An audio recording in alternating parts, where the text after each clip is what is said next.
तुझं चेहऱ्यावरच खुदकन हसणं मला जरा खटयाळच वाटतं.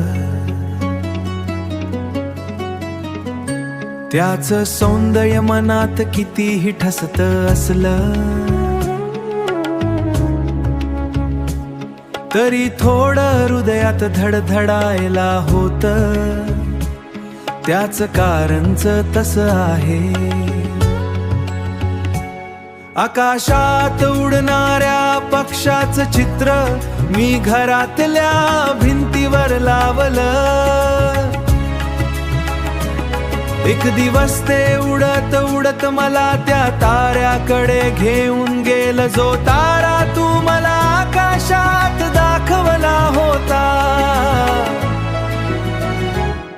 तो तारा मला काय म्हणाला माहित आहे.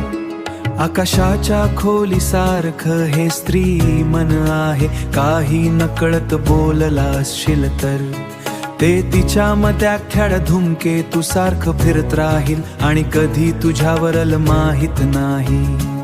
म्हणून शब्ना संवाद समजू नको तर फुलाच्या पाकळया समज आणि एक एक पाकळी तू जारवत जा. नाही तर त्या फुलावती फिरणारे भुंगे तुला वेड करून सोडतील.